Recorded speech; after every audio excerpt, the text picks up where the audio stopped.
Welcome to another Radio Who, What, Why podcast. In San Francisco, I'm Peter B. Collins. Today I'm joined by Dr. David Brotherton, an expert on street gangs. He's a sociologist who's been studying gangs since the early 1990s. He picked up his PhD at the University of California, Santa Barbara, did some time at UC Berkeley studying street gang subcultures, and since '94, he has been at the John Jay College of Criminal Justice, part of the City University of New York. Dr. Brotherton, thanks for joining me today. Oh, thanks for inviting me. Well, I was really struck by a recent interview published at Vox where you described the dramatic changes in the nation of Ecuador after street gangs were essentially decriminalized and converted into community or social organizations. And this appears to be a striking model to deal not only with domestic gang activity in the United States, but the gangs that are producing massive violence and migration in the so-called Northern Triangle of Central America. Yeah, that's right. Yeah, the Ecuador government legalized gangs around about 2007, 2008 as part of the new president's Citizens Revolution, it was called, and a whole new plan of public security and national security, which he put forward, that had to be based on the achievement of social security of all the citizens of Ecuador, and the issue of street gangs. There were large street gangs, a number of which had come originally from the United States. That their idea was to socially include them rather than socially exclude them, which is what was happening in the United States, and treat them as full citizens. And that approach was going to be their approach towards public security, or in sociology, what we call social control. Mm-hmm. And what were the general conditions in Ecuador at the time Rafael Correa became president and embraced this concept? Well, it was a developing country. Significant numbers of people were below the poverty line, around about 35%. There was a large number of underemployment, so maybe something like also about 25-30% of the people were underemployed. The GDP was sort of about 10,000 per year or something per person per capita. And the homicide rate was around 22 per 100,000, which was about like 4 times the rate of, although the United States was quite high in the 90s, but it was about 3 or 4 times the rate of the United States. And it's a country that's bordered by Colombia and Peru. Colombia, as you know, is one of the major drug-producing nations in the United States, and had an extremely high homicide rate of almost 100 per 100,000. And Peru was also a high drug-producing nation, so it's bordered by countries that were quite destabilizing. So for him to come in and take charge, he faced quite a few issues. It was also Ecuador had gone through more governments than almost any other government in South America during the 20th century. So again, to create a situation of public security and stability was a tall order at that time. And how much of a hard sell was it for you and others to persuade the government of Ecuador to dramatically change its policies and stop criminalizing gang membership and participation, instead putting them on a very different path? Well, actually, it wasn't much of a hard sell, strangely, because he was coming in as the sort of great reformer and the great modernizer. He had, he's still alive, obviously. He'd achieved his PhD in economics in a U.S. institution. He got it from the University of Illinois in Urbana, in Illinois, and his father had actually his father has actually done prison time for some kind of drug dealing thing that he got into, and he did hard time in the United States. I forget how many years, but on his release, he, I think soon after, for whatever reason, committed suicide. And Correa, was thinking about the war on drugs, and he saw the war on drugs that was being perpetrated by the United States, especially under Reagan, kind of a way of spreading the U.S. influence around the world in a kind of a very negative way. It was having quite a negative impact, actually, both domestically and internationally.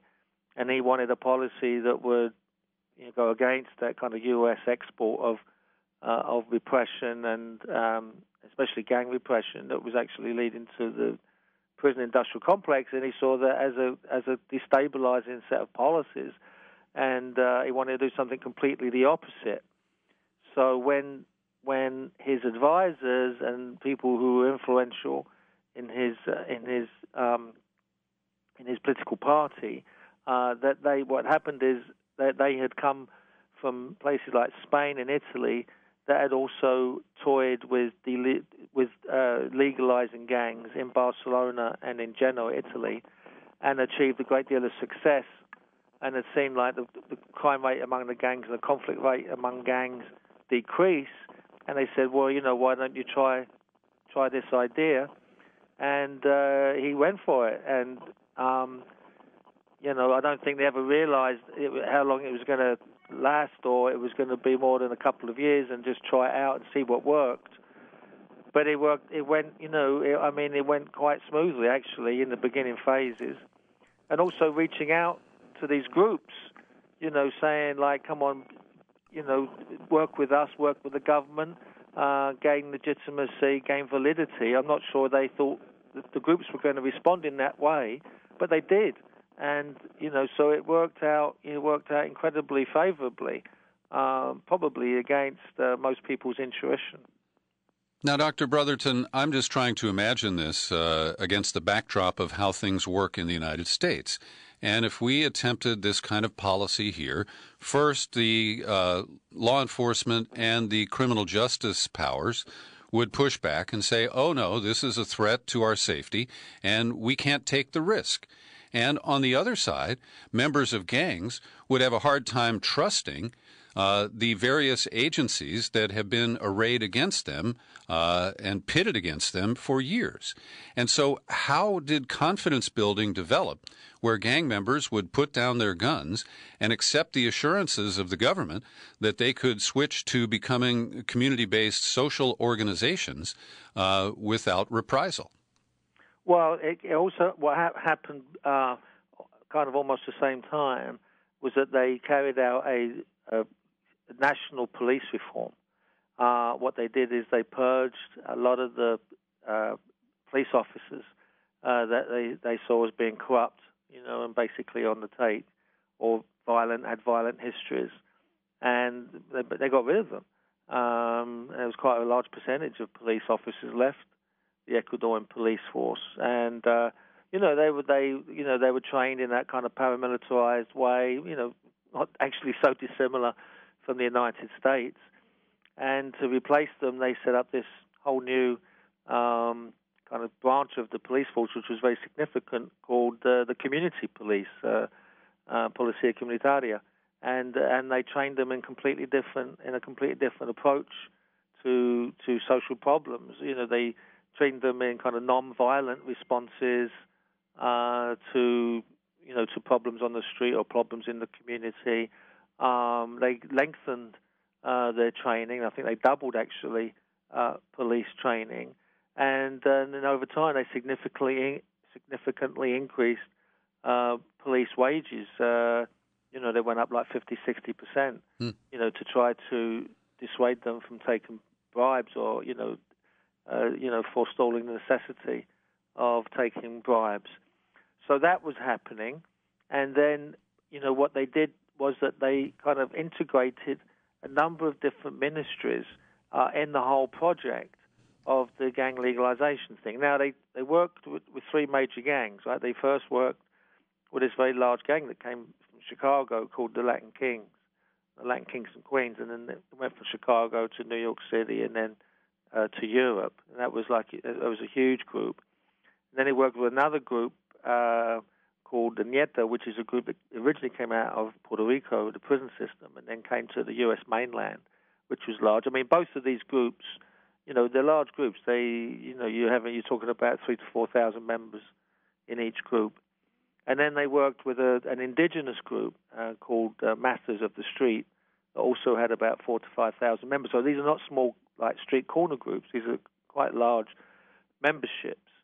And it went first with the Kings, and they talked to their leadership, and then basically the ministries that were responsible for it were the Ministry of Economic and Social Mobility, and then the Ministry of the Interior, and then the Ministry of Justice.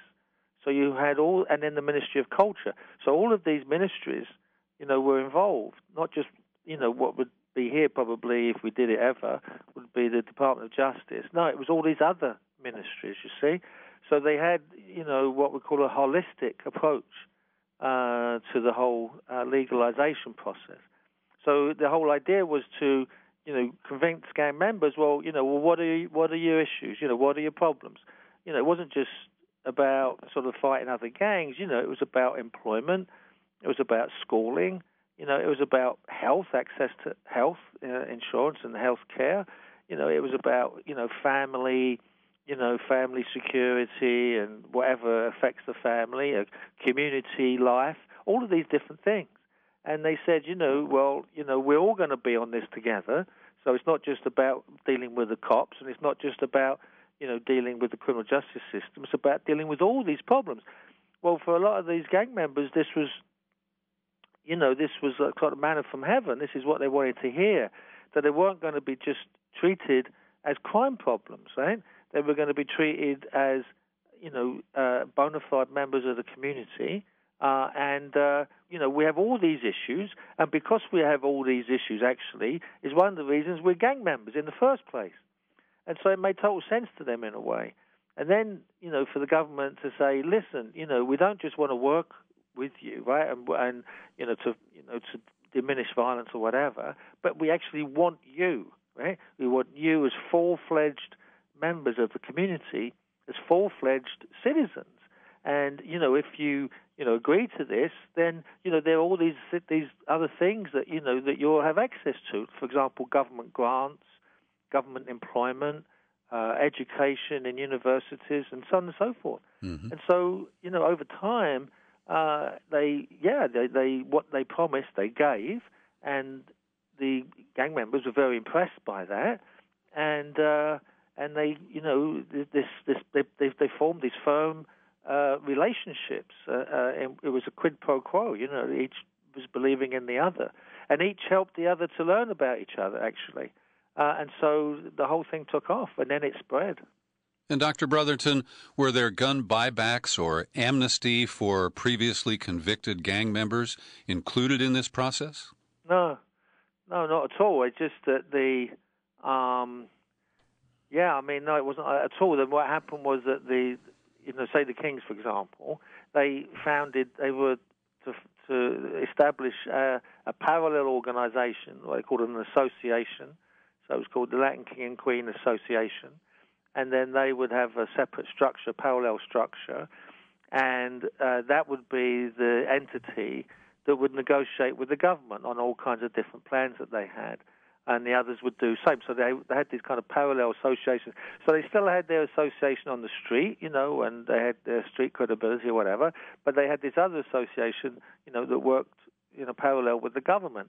And, that's how they began to liaise and plan things together. And the more they planned things together, and they saw, they achieved all kinds of things, like these incredible, like huge hip-hop festivals, for example, which people came forward, like lasting 2 or 3 days, like some of the largest festivals of that nature ever to be held in Ecuador. And they did it with government money, and they were very, very successful. And so each time they kind of reached a a level of achievement, it deepened the relationship and deepened their self-confidence about what they could achieve. The violence went down because what previously may have been groups that they were in conflict with, they're now working side by side on similar projects. And so, say, you dislike the other, there's a tit for tat, in gang wars, often there's these kind of conflict spirals, we call them.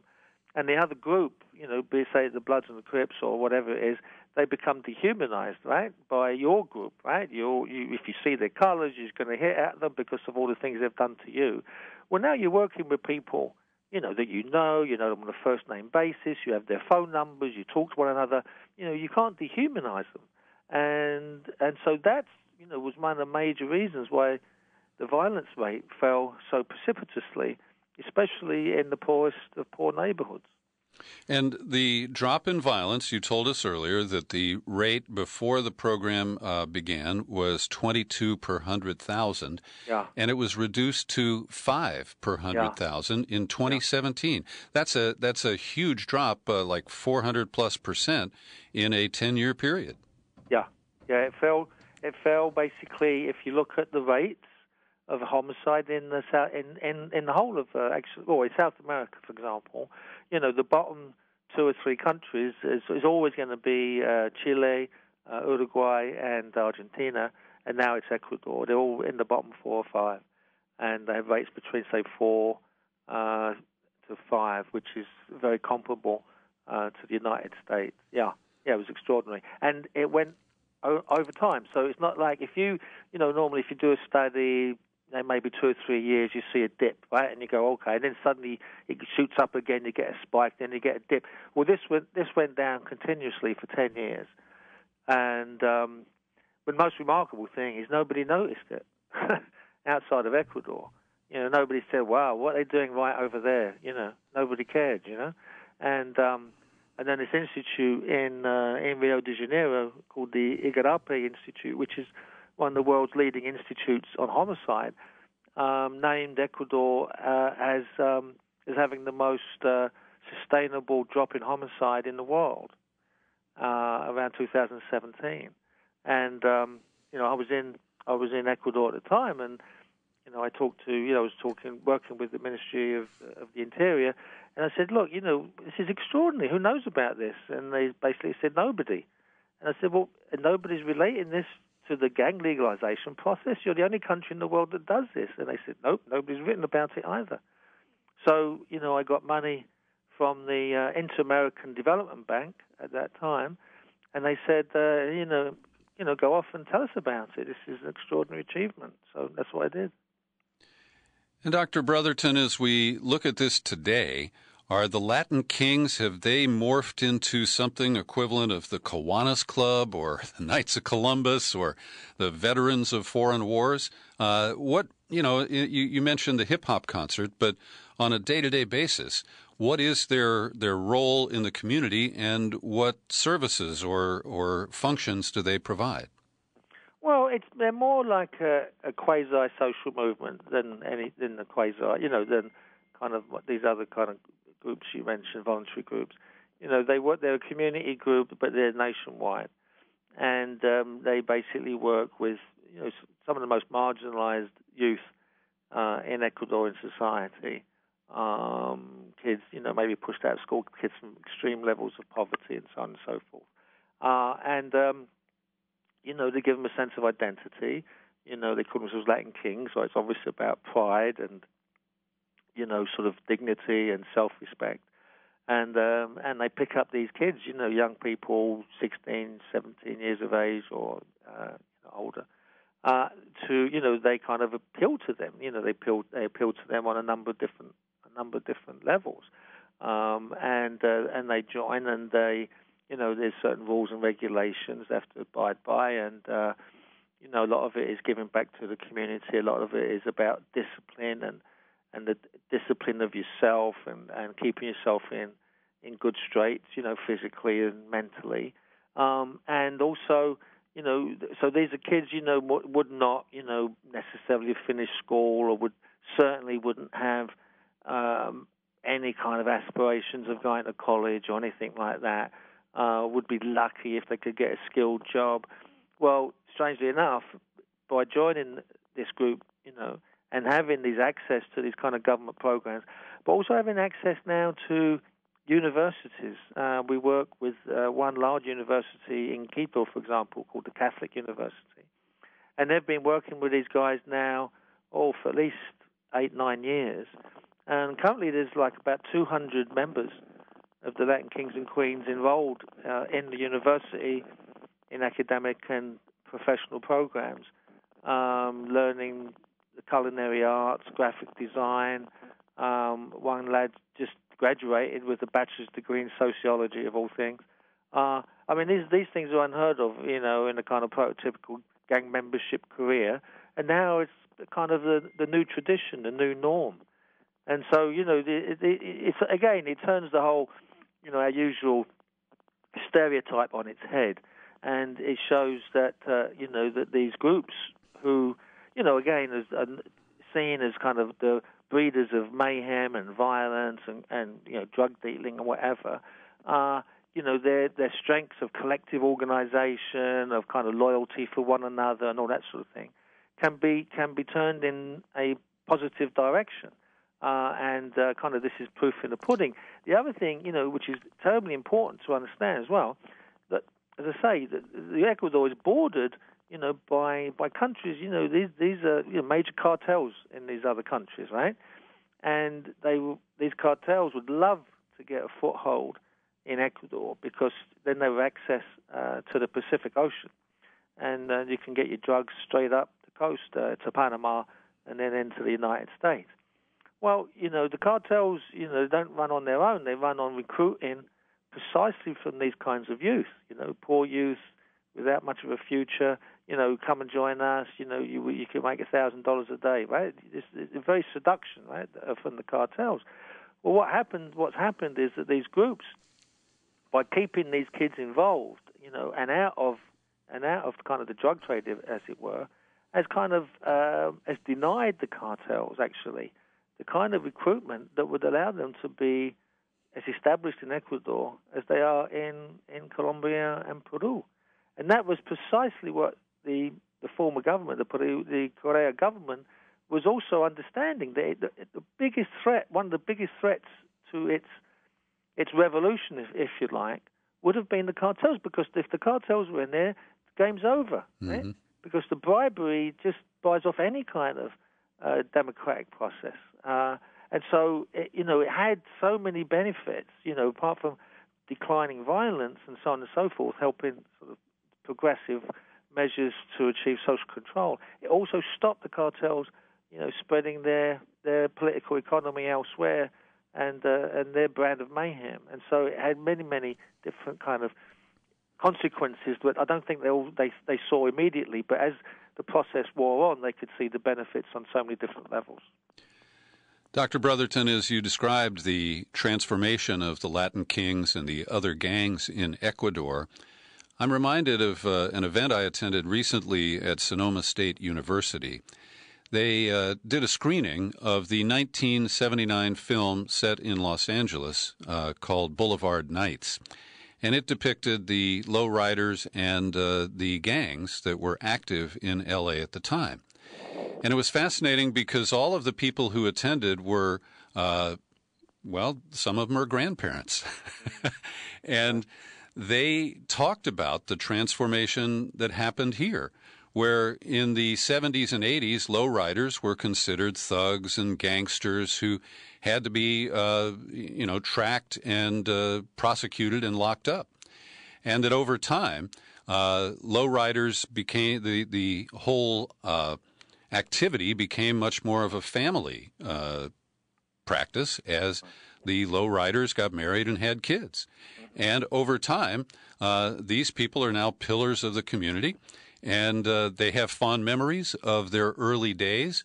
The movie is in many ways iconic and unleashed a lot of powerful memories, but it does show that people do change, and that criminalizing certain behaviors usually produces an effect that is counterintuitive to the desired goal. Yeah, exactly. I mean, in criminology, we call that deviance amplification. Literally, the very behavior that you want to stamp out, say drug use, when you do it in this repressive way and don't really understand its public health connotations, you simply reproduce the behavior. And the same you get with gangs, for example. You use gang repression, but you don't go to the root of why they get. Gangs are kind of a barometer of our, the climate of our society. They're like the canaries in the mine. And when you have gangs, it's telling you about certain things bubbling underneath society, levels of marginalization that we should be attending to. And when you just sort of take away that, the epiphenomena, the gang itself, and you leave the roots as they are, with unemployment, low levels of opportunity, what we call opportunity structures, low levels of social mobility, all that kind of thing, then it just simply goes on. It just goes on in different forms. And this has been, unfortunately, the U.S. modus operandi vis-a-vis criminal justice, for ages, certainly more or less since the 1970s. And, again, the proof is in the pudding there, isn't it? I mean, we do have 25% of the world's inmates, about 2.3, 2.4 million people. Gang membership across the country is, probably not much different than it was in the 1980s and 1990s. But worse than that, we're now deporting, hundreds of thousands of people a year, and we're exporting our policies of zero tolerance and broken windows theory all over the world, especially to the poorest countries in the world. And we export our so-called deviance to the rest of the world, like especially to Central America, exporting people to countries that, have a difficult enough time simply, incorporating their own population without having to deal with another 25,000, 30,000 people, some of whom have criminal records. So, what we've done is, we throw fuel on the fire at each stage of the process. But the problem is, that in itself is bad enough, but we have all these entities, we have all these agencies that kind of build themselves or base themselves on these problems. So we have all kinds of gang task forces, gang investigators. We know the whole prison industrial industry is like mammoth in terms of its privatization and prisons that have certain, so you have people really invested in the problem, right? In maintaining the problem. So, when you want to move away from that, it's you have people actually fighting against certain policies, not because the policies that you're advocating are irrational, but because they're threatened if you solve the problem. And this is a huge problem in the United States. This in itself is a huge problem. And I'd like your comment on President Trump's singling out of MS-13, primarily to scare the shit out of his political base. And he fails to note that MS-13 originated in Los Angeles and is through deportations, we spread this virus to the very countries that are producing the migration that Trump seeks to order a halt to and build a meaningless wall on the southern border to try to slow the traffic. But fundamentally, I believe he is approaching this 100% backwards, and your experience in Ecuador, I think, speaks volumes to that. Oh, certainly. Well, Trump, is not about any kind of rational policy making, right? His whole thing is to develop moral panics, right? To spread fear and loathing among the population in order to maintain, his hold on political power.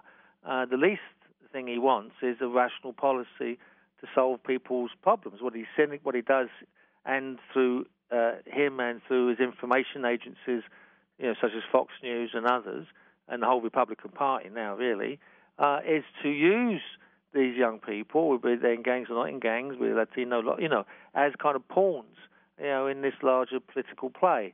And it's cynical, it's calculated, and it produces enormous levels of social harm. And so, again, anybody that wants to bring us back to a kind of a rational kind of approach to issues of, say, immigration control, and what our relationship should be with Central America and with Mexico, which should all be based on kind of rational kind of discussions about how we can help each other and work with one another and all that sort of thing. That's the furthest thing from his mind. His role is to demonize people, mainly people of color, mainly working class and poor people of color, in order to, they always talk about, kind of firming up his base, and playing to his base.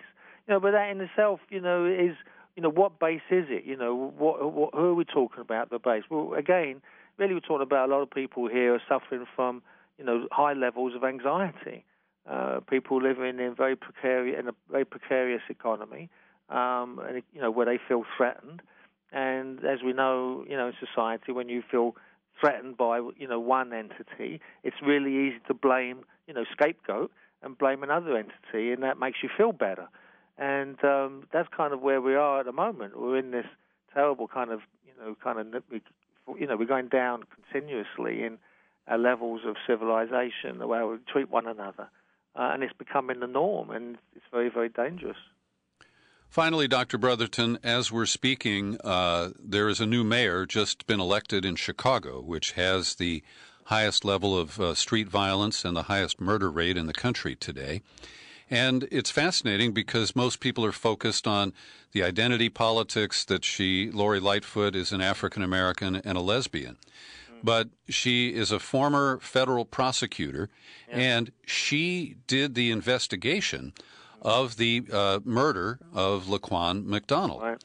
And so I'm optimistic that she is going to impose much-needed police reform, that she has an understanding that the criminalization has not worked to reduce gang participation or generalized drug-related violence in Chicago. And also, she is not connected to the daily machine.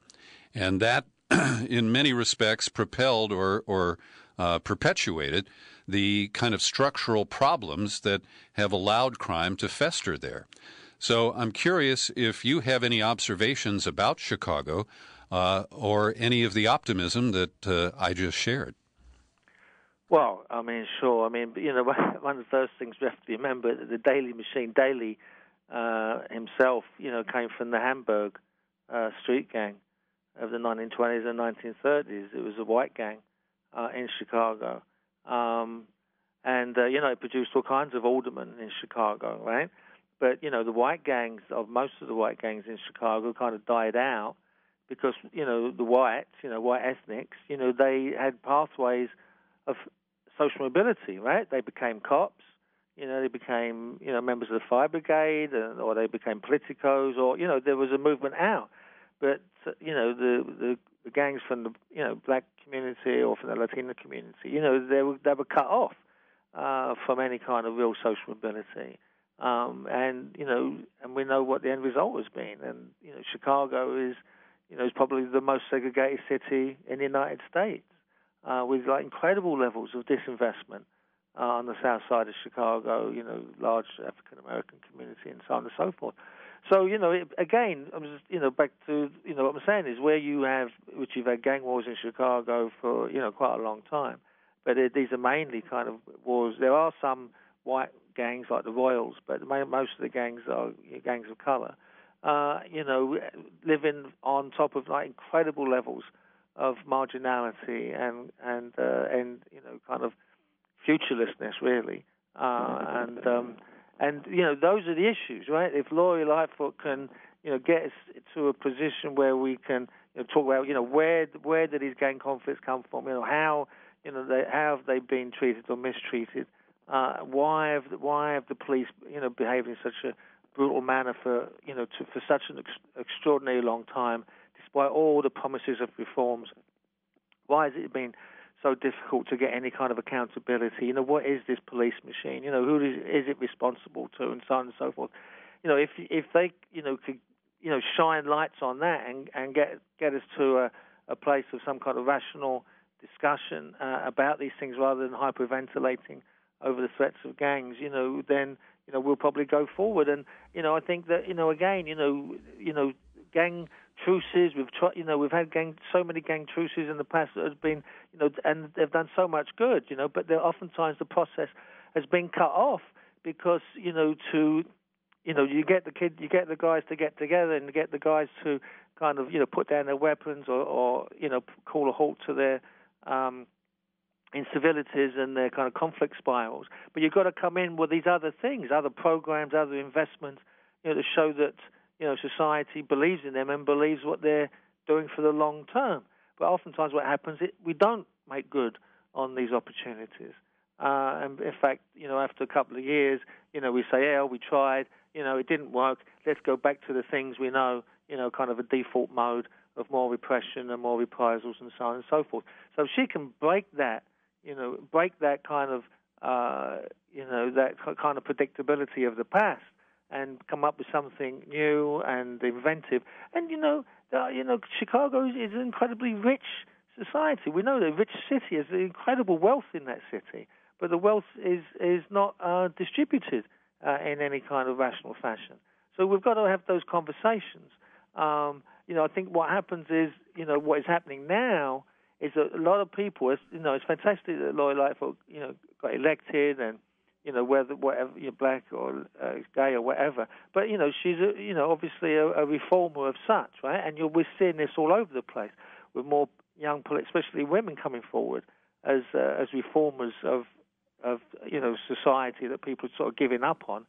But we must come back with the goods, and the goods is going to be the economic goods, right? So the people who have the real power, the economic and the wealth, are they going to give up that power? That's the question. And let's see.